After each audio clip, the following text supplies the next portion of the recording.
Hello, and welcome to Top and Bottom Talk. We are back, we meaning me. This is a solo pod. We are continuing the Brook's favorite, I already messed it up, Brook's top 100 favorite albums. Sophie has heard my voice and is now barreling down the stairs to distract me. So let's see how long I can go without having her jump on my lap. The premise was my top 100 favorite albums. Today we're going to talk about albums 80 through 71. It's going to be good. This is where we start getting into the real, they're all good. Obviously, they're in the top 100 for me. I've probably had some regrets that I didn't include, but now we're going to get into just some of the stuff. And as we move up in the list, I don't know if the episodes will be longer, but I'll definitely have more memories attached to them. So I say without further ado, unless you've already turned it off, in which case I understand. But no, seriously, folks. Oh, God. No, we'll just keep going. So number 80, the album is, let's start with the artist. The artist is Refused. The album is The Shape of Punk to Come. And favorite song is New Noise. And then, as I did with the last one, we're going to list favorite activity or just something you can do while listening to this album. Because nobody just lays around and listens to albums anymore. So you got to be multitasking. So for this, I wrote switching prices at a retail store. So kind of just causing some kind of chaos. It's a punk album. It's definitely I thought it was anti-government, corporate America, anti-whatever. But it's very stylistic. So I'm going to try to rein it in and make this organized while giving Sophie a neck massage. Album came out in 1998. Apparently I clicked on the deluxe edition, so it is not 24 songs. I think this is 12 songs, and I would imagine it's probably about an hour, give or take. I have to take a stab at it. Most of the songs have around 1 to 2 million plays through Spotify. New Noise, my selection, has 28 million, so, it's got a little, they're not invisible. I discovered this band on MTV, I believe, of all places. This is back when, that's when you would discover some things there. So I think I must have purchased Satellite. I had a part-time job in high school. And one of the places my money went was getting Satellite TV so that I could watch things like MTV. The video for New Noise, if you've never seen it, it'll grab you. So, I know New Noise specifically starts off with just a minute of wait, that doesn't sound good, but basically kind of a guitar and drums just building. It builds for about a minute, and it's got some space agey noise, and then when the lead singer, can't think of his name, but when the lead singer basically screams his first line, you're locked in for the last. It's a long song. It's 5 minutes long. This album just slaps. It is just, it's very artful. So art, hardcore punk. It's got a mixture of some things in there. So, definitely I would say leaning more. It's a very lean album. But not like some of the other, I guess most of the punk albums I've listed so far, or, songs are a minute long. These go on. The first one is 7 minutes. I think they quote French poetry in something. I forgot what it is. One of the songs starts off with the classics never go out of style. And Summer Baby, I never thought that we would too, or something, but not stuff you would expect to hear on a punk album. So I remember a friend of mine, I think his name was Rusty. He was into some heavy stuff, and it turned out we both liked this, and we're like, I mean, it's just one of those albums where you find somebody else that likes it, and you're like, oh my god, let's just talk about it. Yeah, New Noise is amazing. There's an album called Refused Are Fucking Dead, and the guitar on that thing will rock your socks off. It almost made my favorite track, but I honestly, New Noise, I don't know how you can get away from that song. They have a little bit of softness to them, so like there's definitely like a poet in there somewhere. These guys, I think they're Swedish, if I'm not mistaken. I'm going to say they're Swedish. I might be wrong. They also have I want to say it's most of the same guys formed another band called the International Noise Conspiracy. Don't believe that made my list. It almost did, but really good. It's a little less hardcore, so if you want something that's got a little more like jazz, not jazz, but like a little, there is probably some jazz in there, but more rhythmic than it is, in your face. That's a great one to pick up. But yeah, it's just every song on here is just badass. If you want to impress your friends, this one was the first. It's almost like the Radiohead of punk in a way. I don't know if I'm the first person to say that, probably not. But they started I shouldn't say started. On this album, I think they only have maybe 2 albums total. I want to say they made this, another one before this, and then they kind of just disbanded and reformed as International Noise Conspiracy. But a lot of like samples and loops, and like I said, there's some jazz in one of them. There's like poetry in others. But yeah, just from start to finish, this album is, it's on my workout mix, heavily featured. And yeah, I'm looking at the track list, and literally every single one of these songs is amazing. So cannot recommend that one high enough. It's number 80, but it's a tough list. It's also, maybe it's number 80 because you can only listen to it in certain places. So this is not one to put on your work mix, if you work with anyone else. So yeah, let's move to number 79. Number 79 is The Microphones. The album is called The Glow Part 2. And favorite song on this one is I Felt Your Shape. Album came out in 2001. It is 20 songs, a little bit over an hour. And my activity for this one is, I guess, a little relevant. Maybe not relevant, but relevant to the album itself. Being Lost in the Woods. Like, this is a great album if you're lost, assuming it's not the Blair Witch Woods. If you're lost in the woods, this one is a lot of the song, like this, and just I'll let you guys know, this one is, I would say, a personal album for me. It's also a lot more popular than I thought. Most of these tracks are in the million, 1 or 2 million. It definitely starts. It's got an amazing start to this album. Only thing really holding it back is there's just some songs on here that are straight up just like noise. I was telling Sean on, I think, the last podcast how I got into noise there for a hot minute.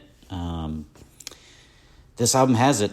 It's just, it really takes you out of it. So like, there's 20 tracks. If they had skimmed this down to like, 13, it would be probably higher on the list. But I do have to penalize it because there's some that are just, I'm going to call them unlistenable. But this album has some really kind of personal. I Felt Your Shape is just a super personal song for me. One of my favorite songs of all time. Got me through a really tough time there, probably about 10 years ago or so. But just, I don't know. I really have a kind of a close relationship with this album and kind of where I was. Not in 2001, but just some of the songs are just really, there's a song called My Roots Are Strong and Deep, which is just, there's a lot of like yearning in this album. So one thing about the Microphones, and they later became a band called Mount Erie.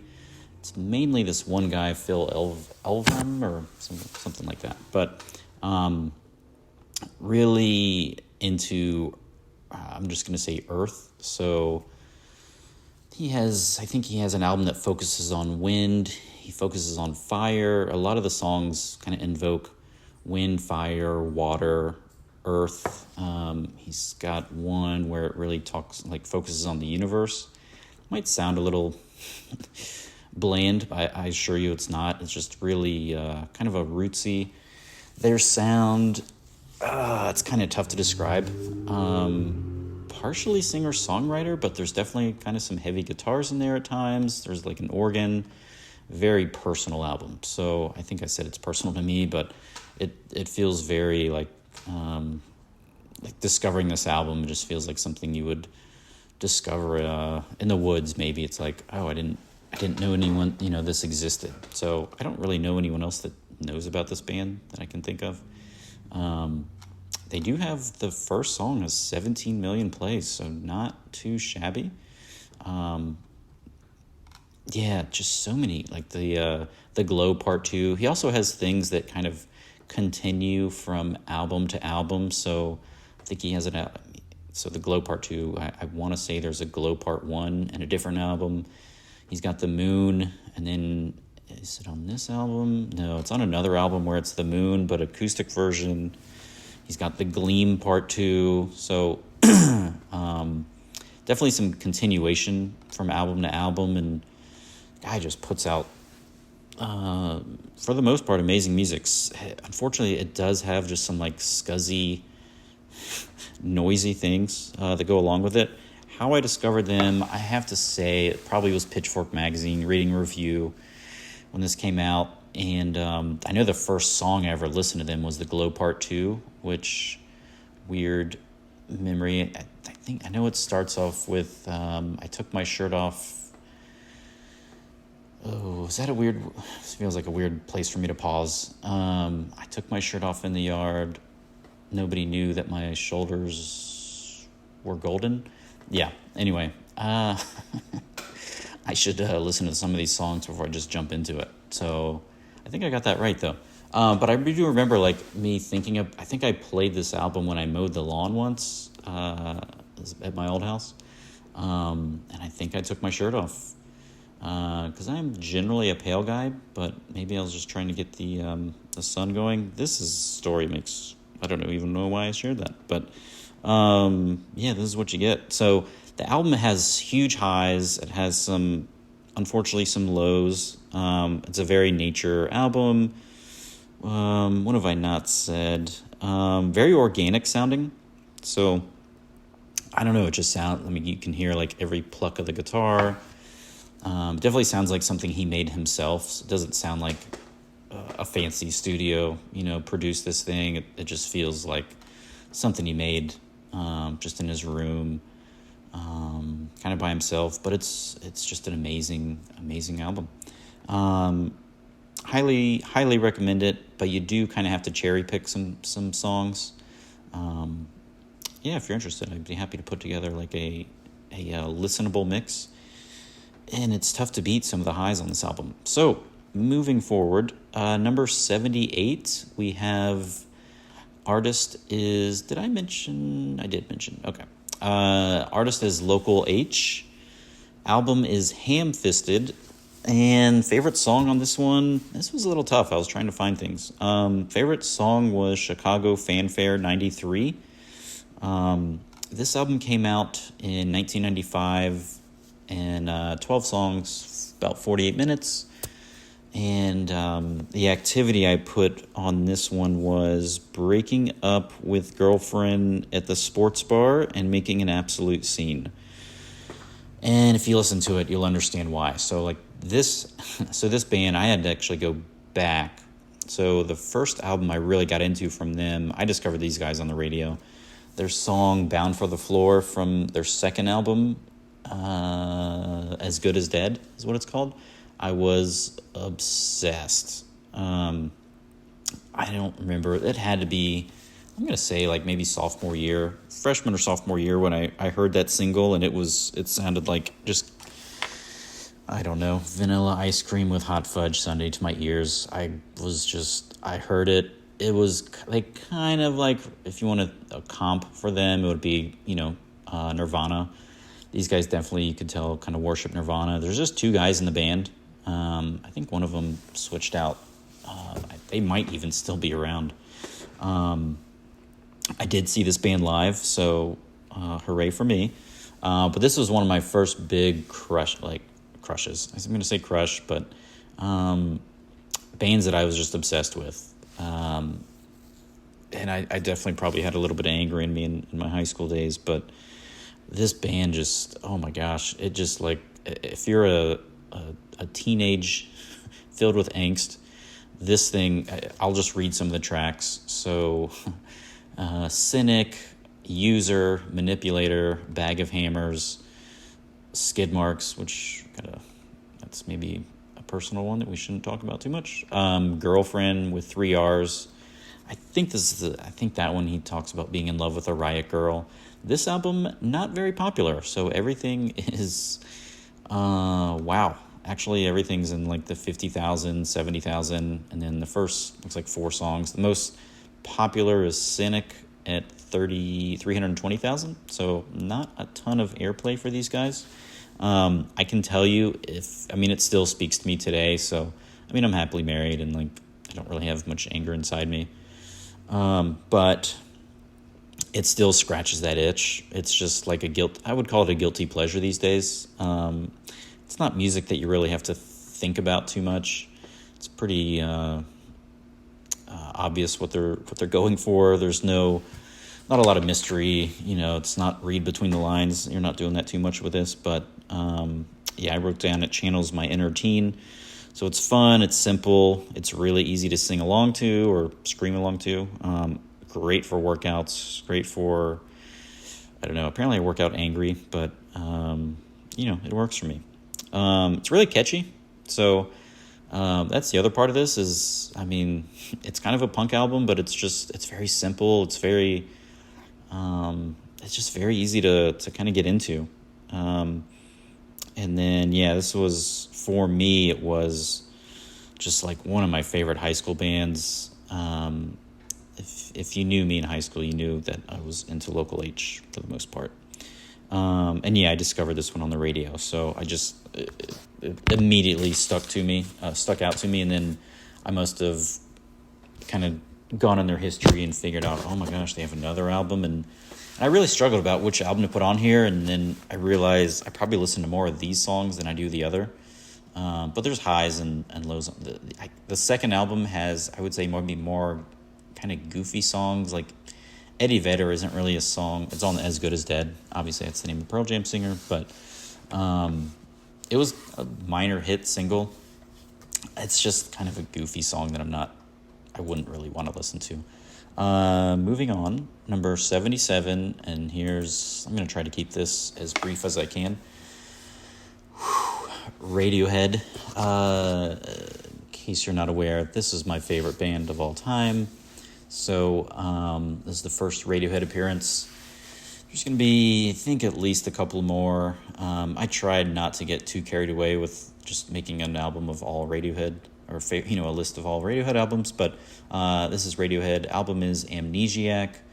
Favorite song, I really went back and forth on this one. I don't know. I settled on Pyramid Song. It's just a super beautiful song. And then my activity for this was planning a war in a secret room. So it definitely feels kind of cryptic. I think I'm going to say this is the album. Oh, I did see them live twice. Once was at Coachella, and then once was in, I'm going to say, West Palm Beach. And Supergrass opened for them, and I think that was my first time ever seeing them, and I was beyond excited. And he did, Tom York. I think my highlight of that was, I'm trying to remember the song. I think it was We Suck Young Blood. I want to say he did so Tom York has a lazy eye, and I think he winked at the audience at one point, and I just was over the moon. So, the amount of Radiohead I've listened to in my life is obscene. All these songs look like they're in the teen. No, they go higher. Most popular, looks like I picked the most popular song. So 80 million plays for Pyramid Song. People have described Radiohead fans as, if Tom York farted in a bag, people would listen to it, and I was definitely in that group. So, I mean, I have listened. If there's a Radiohead song out there I haven't listened to, I'd be shocked. I'm just a huge fan. They are, I just think they're like the Kobe Bryant of musicians, where they kind of try everything. They're not just like, all right, let's get the guitars and the drums and lay down some tunes, bros. These guys are professionals. They all went to musician school. And Johnny Greenwood, who's I know he's not the bassist. He does, what is he? I think maybe he's guitarist, but he does all kinds of extra things. So he's like probably, I don't know if he's a genius, but like very artsy fartsy guy. And he's done a lot of soundtracks. He did the There Will Be Blood soundtrack, and there's just the IQ level of this band is off the charts. I'll try not to, I'm going to try to make it about the album and not just me gloating about Radiohead the whole time. So this one came out, it was basically a sister album of Kid A. So Kid A came out in 2000 and changed the game. This one came out in 2001, and it definitely got a little more electronic for them. So I would say this is when they started getting even weirder. So like Polk/Pool Revolving Doors is a really trippy song. Dollars and Cents is a trippy song. Hunting Bears is basically just an instrumental, if I remember correctly. But it's a really cool sounding instrumental. Life in a Glass House has like a real old time jazz. It also introduced the phrase chew the fat to me, like Spinning Plate. This whole album is kind of all over the place. You and Whose Army is probably the most classic sounding Radiohead song on the album. Knives Out was the single. Anyway, I mean, every song on here is just very memorable. I think Life in a Glass House was also in a movie, Children of Men. I'm almost positive. Either was in the movie, like literally they played the album in the movie, or was on the soundtrack. But this album is just, it should probably be higher, but I had to space out some of the Radiohead. Let me see if I wrote down any. This is an interesting one. So it has some classics, but I think this album, probably of all their albums, has more different sounding tracks than any of them. This is where they definitely, Kid A was the one that was kind of like, I say anyone who was a fan of theirs, it was eye-opening. They're like, whoa, where are the guitars? This one was where, kind of knew the guitars. The guitars came back a little bit on this one, but the songs themselves were just so unique. And I don't know, it didn't quite feel like all of the same album, because everything's kind of all over the place. But it's just a great collection of songs, put it that way. So, and they're an amazing live band, obviously. If you need a Radiohead album, I would not start with this one. This is one where you kind of have to listen to their other stuff, I think, and then be like, oh, okay. Because it does go in a lot of different directions. You and Whose Army is an amazing song. That would be great, and it should be in a movie, I'm sure. It probably is. Just an awesome song, too. Next, we're getting into some heavy hitters. So next is artist is Tom Waits. Album is Real Gone, and favorite song is How's It Gonna End. And my activity I put for this one was did I put Skanks? No, can't read my handwriting. Listening to something at a hole in the wall bar. It looks like I wrote Skanks, so I don't know what that means. Probably not Skanks, although, This one not as famous as I thought, or popular. So we've got tracks in the 100,000s, like 400, 500,000. What's the most popular? 6, 7. Most popular is Hoist That Rag, which I would not have guessed. It's at 7 million plays. In case I didn't say it, 16 tracks, hour and 12 minutes. Honestly, didn't think I was going to pick this one. I am a huge Tom Waits fan, and I mean huge. The only mistake I made was I read his, it must have been a biography, where it went through every album, and I did this with the Beatles as well, and I'll talk about that when we get to the Beatles album here in the list, but I made the mistake. I don't recommend people do this. So I was reading a Tom Waits biography, and it literally tackled every album, which I had every album, and I would listen to every album as I was going through the chapter, and I just kind of overkilled the Tom Waits factor. So might be why this one stuck out a little bit more, because I don't know that they tackled this one. But it's real. I mean, it's kind of just a classic Tom Waits album. It was one that when it came out, it was kind of like, Tom Waits has already done, he's already put out his best stuff. But this checks a lot of Tom Waits boxes. So it's got the ballads. He did release a not a compilation. I guess it was a compilation, but some music that never really, I guess you'd call them B-sides. And he called it Brawlers, Ballers, and Bastards. And if you know Tom Waits, that's kind of where all his songs fall into those three categories. So such an interesting guy, such an interesting voice, really hoarse voice. But it's just a really earnest voice as well. Been around for, probably since the 60s. It seems like he's, I guess, retired from music these days. I know his son played on this album. I want to say his son was on the drums, so pretty cool. It does have one of my more memorable lyrics. I forget which track it is, but it's he says, "My baby's so fine, even our car looks good from behind." I thought that was a pretty clever lyric. How I discovered Tom Waits is a great question. I'm glad you asked. I'm going to say it was I think it was a record review. So I think it had to be through Rolling Stone or Spin or one of those. And it was whenever Mule Variations came out, which that will appear on the list at some point. But I remember reading, and this Tom Waits album kept getting all these great reviews. I'm like, who the hell is Tom Waits, and what is this album? And I think that had to be my first one that I tackled. I think I just bought it blindly because the reviews were so good, and it definitely it's an acquired taste. So my dad absolutely hates this guy. I'm trying to remember if it was this album. It might have been the Magnetic Fields that he wanted to. I think the Magnetic Fields he wanted to put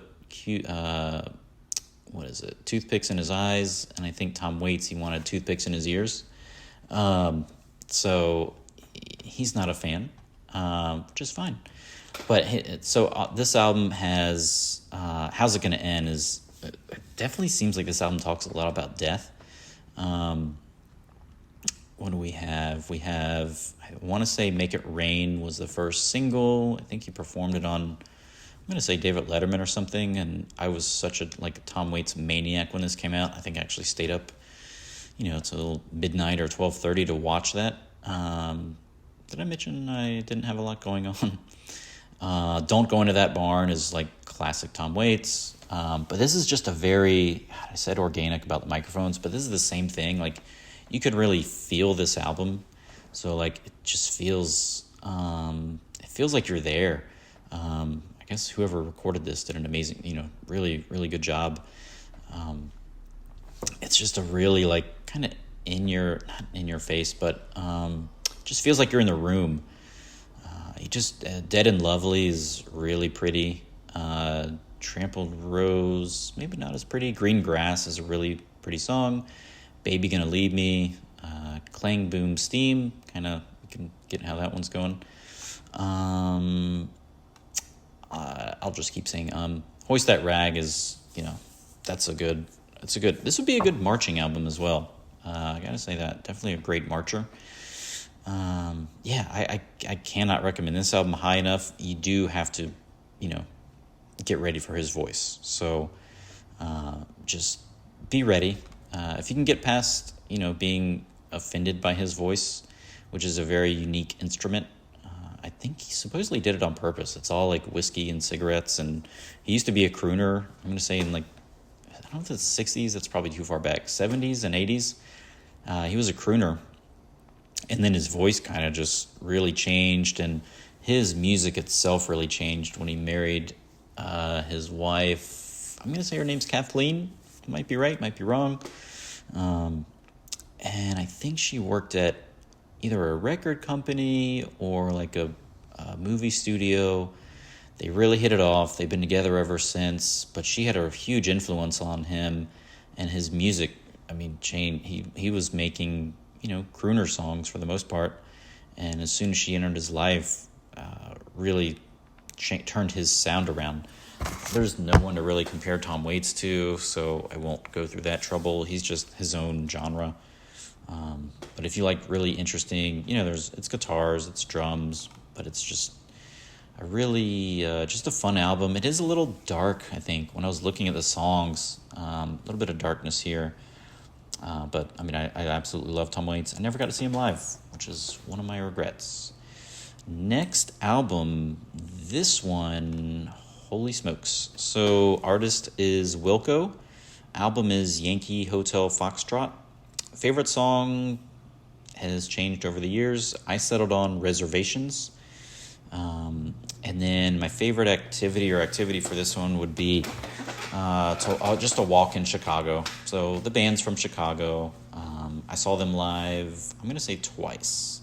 I think once in Tallahassee, I want to say at the Moon, and then once in either like St. Pete or Tampa. When they're in kind of their lighter phase, they've gone through, I guess I'll tackle that stuff. So they've gone through phases. They started out as a, what do they call it, alternative country band. And then their album Summer Teeth, which is higher up. Summer Teeth was the one that I would say really put them on the map. That one's the one where, people are like, oh, well, this is clearly the best album of the year and one of the best, the last of the century or whatever. It has so many good songs. Anyway, we're not here to talk about that. Yankee Hotel Foxtrot is the follow-up to Summer Teeth. And there was a lot of hype about this album. So I don't remember when Summer Teeth came out, but I want to say is probably at least 5 years before this one was released. This is 2002, 11 songs, 52 minutes. The hype around this album was like, can they follow up? Because their album before Summer Teeth was, I'm going to say it was called Being There, double album, really good. Really good songs, kind of alternative country. Not really bad songs. Definitely had some, you could tell, they're not just a normal band, though. There's one song that starts off like a Tool song, where it's stretching I don't know. I'll have to, I can't play it, so contact me and I'll, tell you which song it compares to. But just you could tell there was more to them than just kind of what I said before. They don't just show up and, plug in the guitars and the drums and play. There's a whole process. So yeah, this one was 5 years, I guess, in the making. And you can tell this is where they really started getting in the studio and experimenting. And there's some songs that would, obviously, I'm going to say would be better off if they didn't do that. Or at least more listenable. Sometimes they go, it's like, oh, great, I can put this on my work mix. And then at the end, it's just 30 seconds of crazy radio static. That's Sophie. The album, every single song is good. There's no bad songs. You're probably going to hear that a few times. Probably about, 76 more times, 75 more times. This is number 75, in case I didn't say that. So, Let me see. Yeah, this one, tons of anticipation. I think it probably won Album of the Year. Sophie, you are very loud. Thank you, Soph, for listening. This is where they got Radioheady.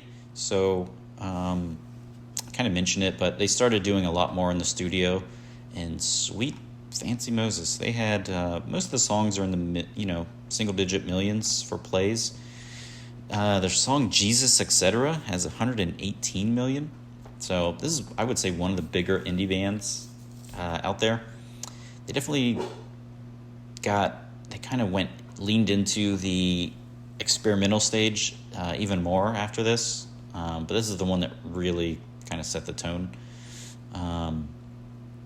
What else did I write down? This was one. How I Discovered Wilco. Did I mention that? Yeah, I think it had to be a review where I read the Summer Teeth reviews. I remember reading an end of year list, and it was Summer Teeth. I'm like, that's an interesting, just an interesting album name. And I think I bought that one on a whim, and I'll talk about that more later. But that's how I discovered the album or the band was one of those Album of the Year lists, and you kept seeing it and seeing it. It's like, finally, fine, I'll give it a listen. So we'll go. Yeah, I heard this one before it came out because it was 5 years in the making. This is 2002, so like Napster was kind of a thing. The internet was starting to pop a little bit, and people were downloading music. So I do remember downloading this. I think there was like different versions of songs. And so then when you actually got the final, I ended up buying the album when it came out, but it was just, the anticipation was just kind of almost like the Radiohead, where the follow-up, it's like, whoa, they just made an amazing album. Like, we can't wait to hear what's next. And because, it was one of those where like it took a while, they've been in the studio, they keep going, tinkering with it. There was just a lot of, kind of rumors surrounding it, a lot of mystery as well. So this is one where they completely delivered, and it just hit. I think initially my favorite song was Radio Cure, but Jesus Etc. is a beautiful song. Reservations is a holy cow. That one should probably be in a lot of weddings if people knew better. How does that one go? I've got reservations about so many things, but not about you, which is just one of the sweetest sentiments, I think you'll ever hear. Just a crazy, crazy good album. I Am Trying to Break Your Heart is what leads it off, and it might be the longest. Nope, it's not the longest song. 650. It's second longest song, and it's. You kind of know what you're in for once you get on that. But really interesting lyrics. Wilco, I didn't mention it yet, but they're lyrically, I would say, one of the better bands out there. Summer Teeth has some that are just absolutely crushing. This one was more, I'm not going to, Reservations is really hits you, but this is more cryptic, so kind of like Radiohead, where the lyrics kind of have to figure some things out. But I remember there were some really interesting turns of phrase in that album. Moving on. Number 74, the artist is Swans. The album is To Be Kind. Favorite track is Screenshot. And my activity for this was digging a hole to bury the body or bodies of someone you just murdered. So let me explain. Album, actually, this will say a lot. Album is 10 songs. There's 10 songs, and it's 2 hours long. So you do the math. There are how many? Yeah, there's one song that's 34 minutes. I'm pretty sure there's a horse in there at some point. There's a song that's 17 minutes. It's a double album, but Pam notoriously loves/hates the song Screenshot because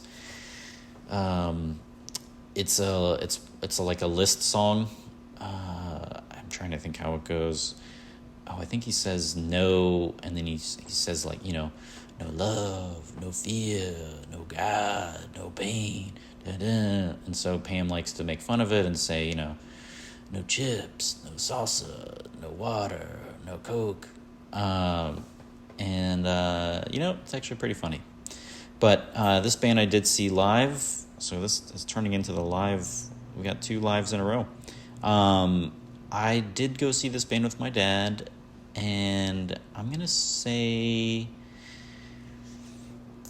it was easily the loudest show I've ever been to. I know we each had like ringing in our ears for, I'm going to say at least 2 to 3 days after. I knew it was going to be loud going in, and then you just don't realize it because you're just being assaulted. So this band, I know Michael Gyra, I think, is the main guy. They got their name Swans, which I did buy the shirt, which is a freaky shirt. But they got their name because swans will, they're one of the animals that will just attack people. So they were known for being just like a kind of a vicious live show. They almost like don't like their audience. This band is very unique. I don't know what to compare them to.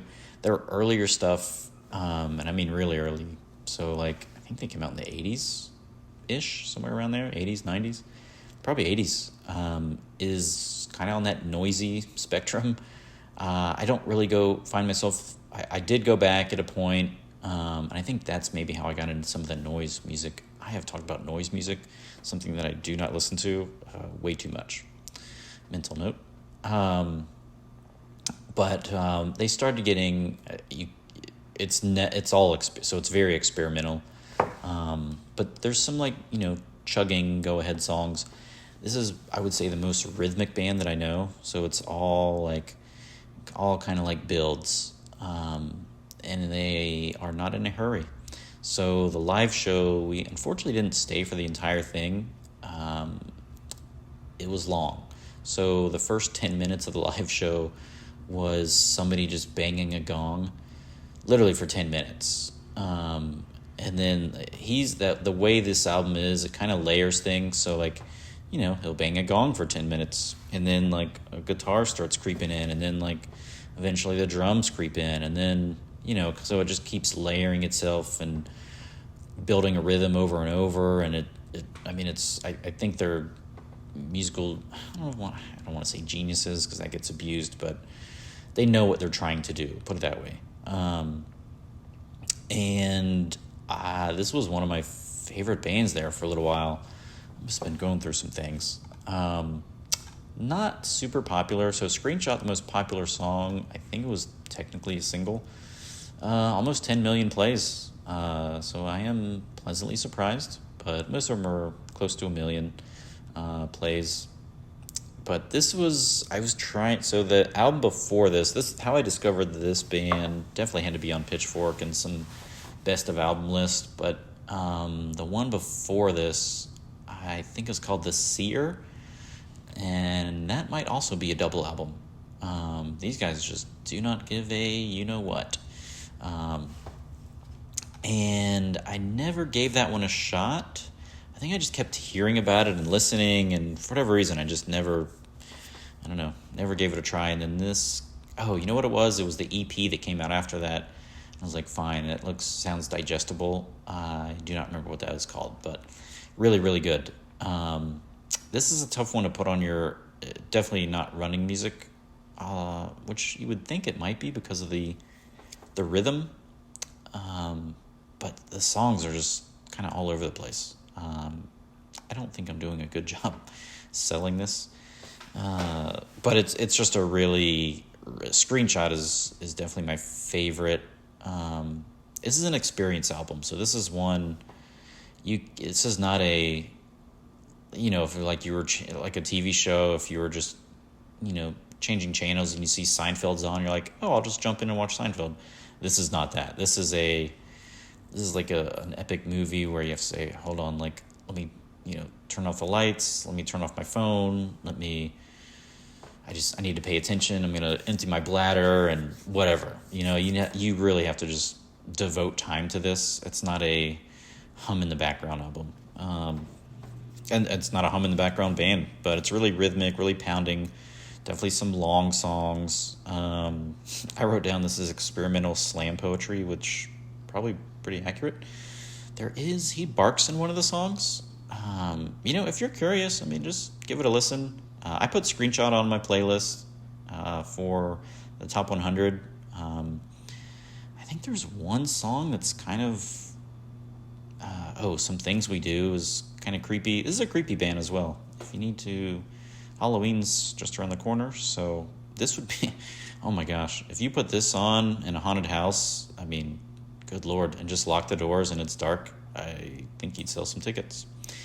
Moving onward, number 73 in the opposite direction.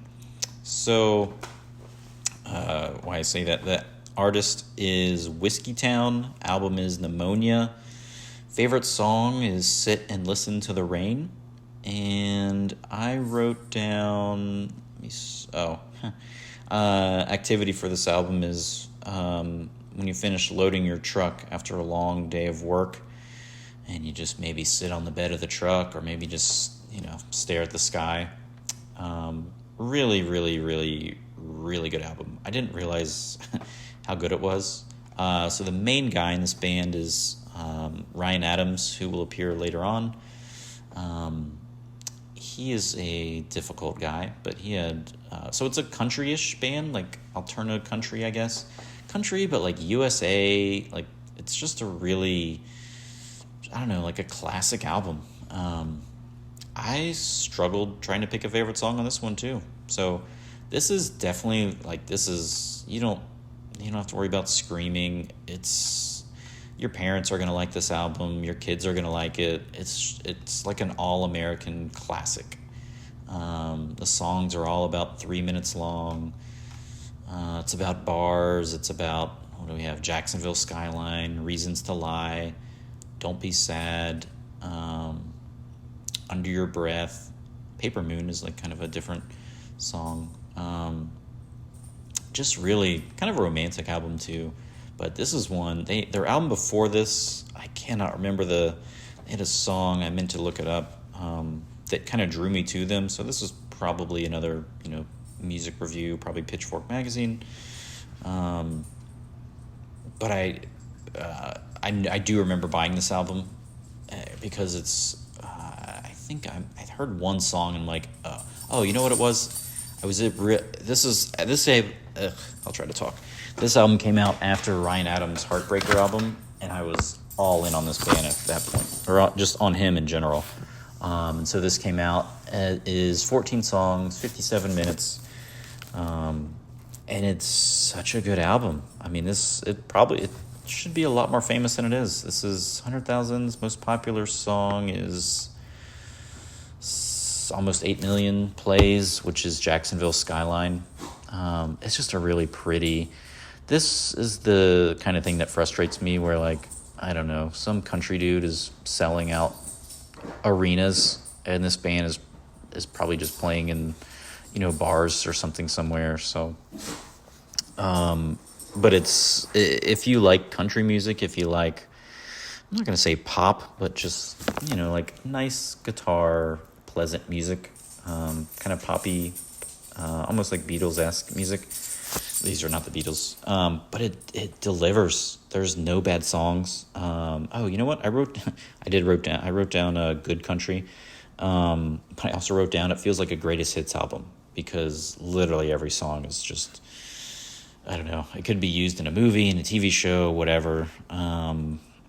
He just hit a home run on this one on every single song. So if you need an easy to digest album, this is one where you put on and I don't think anyone's going to complain. It's just nice to listen to. So let's move it on. Number 72, Sophie agrees. Artist is Badly Drawn Boy. Album is The Hour of Bewilderbeast. And favorite song, this is another tough one, but I wrote down Magic in the Air. And then I wrote down for the activity, setting up a camp and pitching a tent. Wink, wink, nudge, nudge. So this is another kind of earthy album. This is apparently the earthy, we have the microphones. Tom Waits is very earthy. Swans are just straight up crazy. But this is an album, so he is from the UK. I think this won some kind of award. I just remember hearing a lot of hype. It came out in 1999, 18 songs, just over an hour. This band, if you ever saw the movie About a Boy, he did the whole soundtrack for that. But this one, I think it's like a Mercury Award or something for like Best New Artist and Best blah, blah, blah. And this came out, and I feel like nobody knew who he was because I think it's his debut album. And it just did really well. Let me see. The Shining and Once Around the Block, I think, were singles. Both of those are 8 million. There's some songs that are not very popular, which is surprising. In the hundreds of thousands. There's a few in the, 1 million or 2 million plays. But I thought this band was more popular. Maybe it's me. Definitely, it could be higher, but there's a couple songs that are just like some instrumentals are thrown in there. But, and then there's a song called Body Rap, which is just right smack dab in the middle almost, and it does take you out of it a little bit. I don't know why it's there. How I found out about them, probably just from reading. This is 99. It was on a lot of, best album of the year lists. But a lot of, I said it's earthy, so you've got Fall in a River, you've got Camping Next to Water. Actually, all three of these are in a row. Fall in a River, Camping Next to Water, Stone on the Water, Another Pearl. Really kind of a romantic album. So, huge hit in the UK. He's a very cheeky, it's a very cheeky, eclectic album. So, there's a song called Pissing in the Wind, which almost made my cut for favorite. Just like definitely romantic. So, guys and girls alike, this is a great driving album. I think when I was talking about, setting up a camp, like it's just a pleasant, happy album. There's a little bit of sadness there, I think, at the end, but for the most part, it's just, he's a singer-songwriter. I'm pretty sure it's just him. I don't think there's anyone else, but happy to be wrong. It's a really, I don't think I got into About a Boy, the soundtrack. This was more of a one-hit, I won't call it, not a one-hit, but like a one-album wonder. All right, Sophie said enough is enough. Okay, here we go. This is a classic, kind of just one of those, it's a great UK album. A great album that I think caught a lot of people off guard, and he just kind of hit a home run. I never never tire of listening to it. So moving on to number 71, the last one of this set of albums. The artist is Camera Obscura. The album is Let's Get Out of This Country. And favorite song on this one, I surprised myself. I went with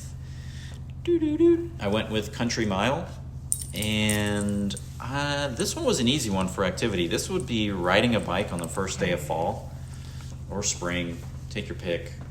This is just so the album, so that's good. Thank you. I appreciate it.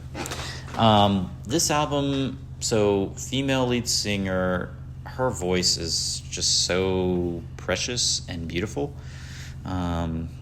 It's just a really pretty, and she's got a little bit of sass to her as well.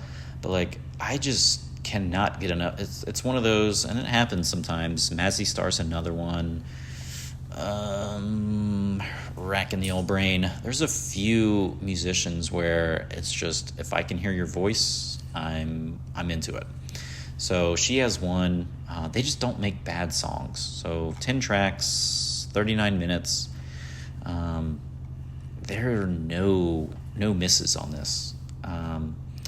The song, oh boy. The song that I thought I would put as my favorite was Let's Get Out of This Country, because I think that's what, or wait, either that or I think it was If Looks Could Kill. I thought that would be my favorite. Country Mile's a little slower, a little softer. Most of them are, a little bit upbeat. I don't really know how to describe them. It's like, it's poppy, but I don't know. You just kind of have to listen to it. Maybe I don't know which track I'm going to use when I post this thing on Instagram, but maybe I'll put this. It's just really, like, catchy. So it could be background music, it can be, foreground music, whatever you want. It does seem like they're unable to make a bad song. It's just everything works. It's just one of those, is like, we have great musicians, we have her voice, we have clever lyrics. It's just hard to mess up. She has a carefree, natural sounding voice. She's just like a charming person. And Sophie is about to hit the bells. Maybe not. She faked me out. Now she's just giving me the 1,000-yard stare. So I'm going to try to wrap this up. Seems like, yep, there's the bells. So that's it. That's number 71. Next one will be 70 through 61. Hopefully you enjoyed this. Hopefully you get something out of it. Hopefully maybe you discover your new favorite band. Who knows? But and this is another band where you can just, how I discovered them, I don't remember.